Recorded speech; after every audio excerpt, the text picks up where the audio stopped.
world no longer has queens, or I should say a ruling female monarch, because Frederick X is now King of Denmark, succeeding his mother. But I'd like to talk about coronation portraits. His mother had ruled for more than half a century, and at the holidays she said, I am stepping down, partly for health reasons, and so her son, Frederick, would become king. And I'd like to talk about how interesting Frederick's coronation portraits are. Here is his mother's coronation portrait. Here's Queen Elizabeth II and Queen Elizabeth I. All of these women are showing themselves as very powerful. They are not, there is no smile, no expectation their face would even have a crack of an expression. And Queen Elizabeth used a well-known filmmaker, Cecil Beaton, to create this basically cutting-edge picture in terms of the way it's lit and the colorations, but the way she is framing herself is very much in line with Queen Elizabeth I.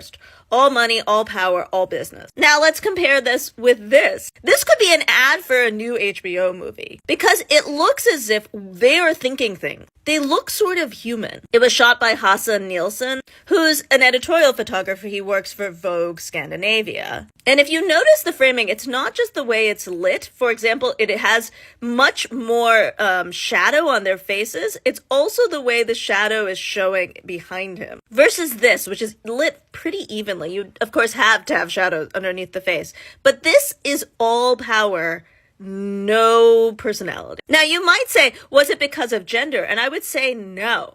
It is because the idea of monarchy and power has changed. So here is that one I showed you, and then an updated one of the Queen. She's smiling. And this one, which is my favorite, this should be the ad for some sort of movie about aging gracefully.